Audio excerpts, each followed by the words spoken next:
जी हाँ दोस्तों, प्रियंका से भिड़ना मोदी को पड़ गया महंगा। सुबह सुबह प्रियंका ने मुंह पर रगड़ डाला। शीतकालीन सत्र शुरू होने के कुछ घंटे पहले एक कैसा वीडियो आया। स्वागत है आप सभी का। आप देख रहे हैं द राजनीति का विशेष सेगमेंट खबर और विश्लेषण। मैं हूं जबार खान। दोस्तों, आखिर मोदी और प्रियंका की जब भिड़ंत हुई तो फिर उसका नतीजा जो निकल करके सामने आया, उस पर अब पूरी बीजेपी तिलमिलाई क्यों बैठी है। आखिर मोदी ने ऐसा क्या कहा जिससे प्रियंका का गुस्सा बाहर आया और कहा जुबान को लगाम दीजिए मिस्टर मोदी। दोस्तों, विस्तार से आपको सब कुछ बताते हैं। दोस्तों, अब जबकि चंद घंटों पहले यानी कि अगली तारीख में संसद का शीतकालीन सत्र शुरू होने जा रहा और उससे पहले मोदी से गलती हो गई। वो गलती हुई प्रियंका से पंगा लेने की, क्योंकि प्रियंका राहुल की तरह विनम्र तो हैं पर इंदिरा की तरह शेरनी जैसी दहाड़ती भी हैं। मोदी हो या शाह हो, मुंह पर कायदे से रगड़ देती हैं। एक ऐसा वीडियो दिखाने जा रहा हूं। चंद घंटों के बाद शीतकालीन सत्र शुरू होगा, उससे पहले मोदी द्वारा नेहरू इंदिरा को पापी कहने पर प्रियंका ने धागे खोल डाले। दोस्तों, आपको पता है कि हर चीज में मोदी शाह पूरा बीजेपी कुनबा नेहरू इंदिरा, नेहरू इंदिरा, नेहरू इंदिरा। न जाने कौन सी ऐसी रणनीति स्ट्रैटेजी है या उनका नाम लिए बिना इनका खाना हजम नहीं होता।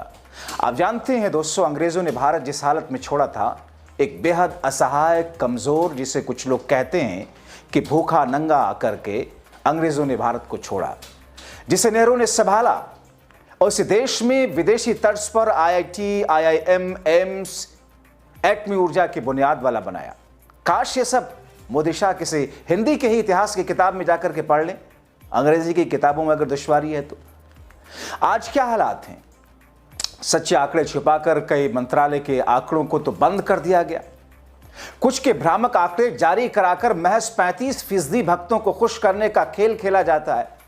किसानों को एमएसपी के नाम पर ठगा गया, युवाओं को बेरोजगार वाली फौज बना दी गई, शिक्षा स्वास्थ्य के बजट को हर साल काट दिया गया, डीजल पेट्रोल की कीमतें अंतर्राष्ट्रीय बाजार में कम होने के बावजूद, यहां तक कि एक समय ऐसा आया दोस्तों $36 प्रति बैरल पहुंची, फिर भी 100 रुपए में बेच रहे हैं।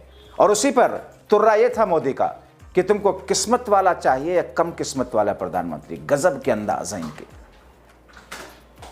तो दोस्तों, 100 रुपए में, जबकि उसे 45 से 55 रुपए में बिकना चाहिए था डीजल पेट्रोल, लेकिन बेचा कितने में? 100 रुपए में। अभी भी उतने बेच रहे हैं। और उसको बेचकर 10 लाख के सूट, 28,000 रुपए किलो वाला विदेशी मशरूम, महंगे जहाज, संघ के लिए पूरे देश में दफ्तर, गाड़ियां, विरोधी पार्टियां तोड़ने, विधायक सांसद खरीदने के लिए, सरकारें गिराने के लिए हर तरफ धन खर्च किया जाता रहा। अल्पसंख्यक बच्चों की स्कॉलरशिप बंद कर दी गई, मगर फिर भी गला फाड़ फाड़ करके ये और इनका गटर मीडिया चिल्लाता है सबका साथ सबका विकास की हम बात करते हैं। वाकई बात तो ये करते हैं सबका साथ सबका विकास की। इसी से दिक्कत है, क्योंकि आप बात ही तो सिर्फ करते हो, उसे पूरा करने की मंशा आपकी है नहीं। वरना इसे देश में समुदायों के बीच में इतनी नफरत और असमानता आप नहीं फैलाते। दोस्तों, ऐसे ही मौके पर जब मोदी शाह साहब शीतकालीन सत्र से पहले अनाप शनाप बोलते हुए सारा ठीकरा नेहरू इंदिरा पर फोड़ रहे थे एक मौके पर, तो देखिए तपाक से खड़े होकर प्रियंका ने कैसे मुंह पे रगड़ा। बीज देश के पहले प्रधानमंत्री जी ने बोया था, उस बीज को खाद पानी देने का काम एक और प्रधानमंत्री ने किया। उनका नाम था श्रीमती इंदिरा गांधी।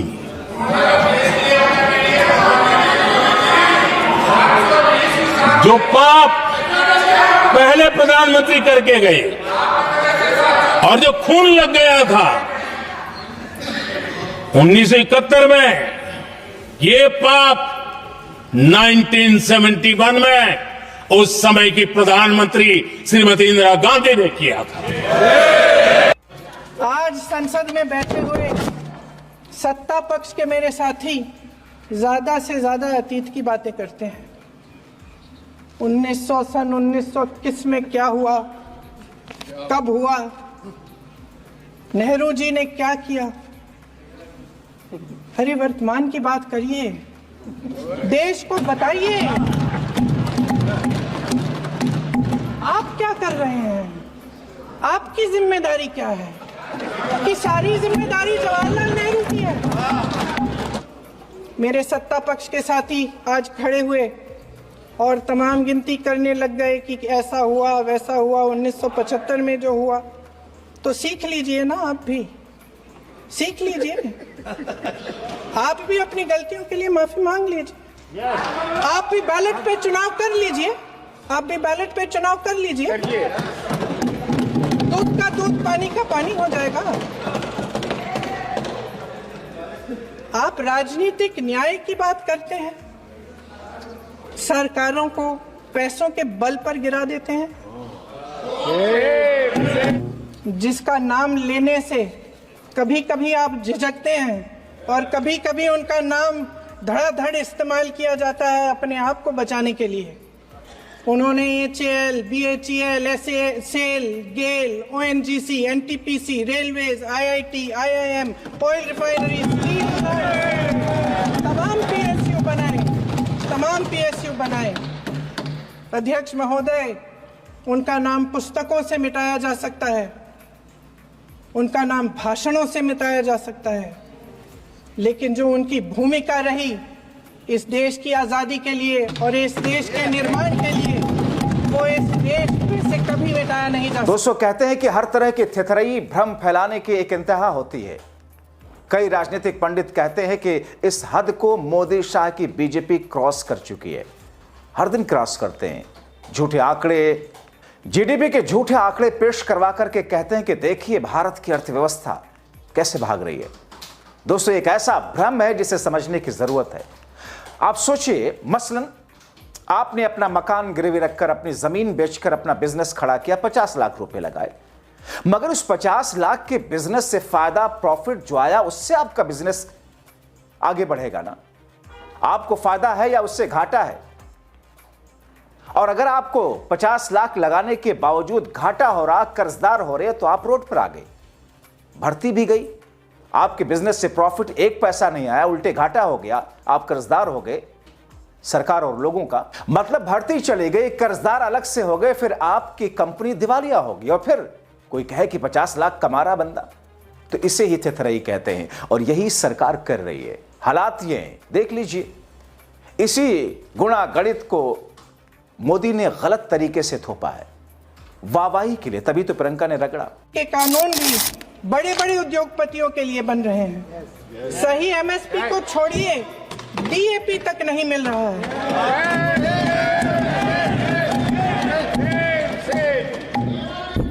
वायनाड से लेकर ललितपुर तक इस देश का किसान रो रहा है। आपदा आती है तो उसको कोई राहत नहीं मिलती। भगवान भरोसे है आज इस देश का किसान, उसको छोड़ दिया गया है। आज हिमाचल में देखिए, जितने भी कानून बने हैं वो सब बड़े बड़े उद्योगपतियों के लिए बन रहे हैं। हिमाचल में जो सेब उगता था, उसके जो छोटे छोटे किसान हैं वह रो रहे हैं, क्योंकि एक व्यक्ति के लिए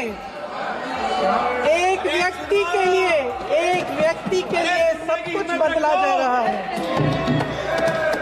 सुनने की हिम्मत रखो।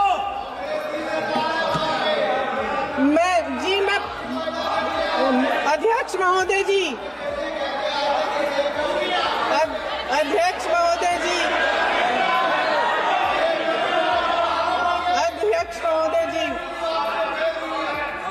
महोदय जी, अडानी जी को सारे कोल्ड स्टोरेज प्रदेश की सरकार ने नहीं दिए। अडानी जी को सारे कोल्ड स्टोरेज आपकी सरकार ने दिए। देश देख रहा है कि एक व्यक्ति को बचाने के लिए 142 करोड़ देश की जनता को नकारा जा रहा है। सारे बिजनेस, सारे संसाधन, सारी दौलत, सारे मौके एक ही व्यक्ति को सौंपे जा रहे हैं। सारे बंदरगाह, एयरपोर्ट्स, सड़कें, रेलवे का काम, कारखाने, खदानें, सरकारी कंपनियां सिर्फ एक व्यक्ति को दी जा रही है। जनता के मन में हमेशा ये विश्वास होता था कि अगर कुछ नहीं है तो संविधान हमारी सुरक्षा करेगा। मगर आज आम लोगों के बीच ये धारणा बनती चली जा रही है कि सरकार सिर्फ अडानी जी के मुनाफे के लिए चल रही है। देश में बहुत तेजी से गैर बराबरी बढ़ रही है। जो गरीब है वो और गरीब हो रहा है, जो अमीर है वो और अमीर हो रहा है। इस सरकार ने आर्थिक न्याय की भी सुरक्षा कवच तोड़ दिया है। अब दोस्तों, मोदी सोच रहे होंगे कि प्रियंका के सामने गलत पंगा ले लिया उस वक्त इंदिरा और नेहरू का नाम लेकर। वाकई गलत पंगा ले लिया। दोस्तों, मैं मोदी का विरोधी व्यक्तिगत रूप से या नेहरू का प्रशंसक नहीं हूं व्यक्तिगत रूप से। तथ्यों पे बात करते हैं और तथ्य बताते हैं कि नेहरू जैसा बनने के लिए मोदी को बहुत बहुत बहुत बहुत मेहनत करने की जरूरत है। चुनावी रणनीति और थतरई के अलावा मोदी साहब ने किया ही क्या है? कमेंट जरूर लिखें।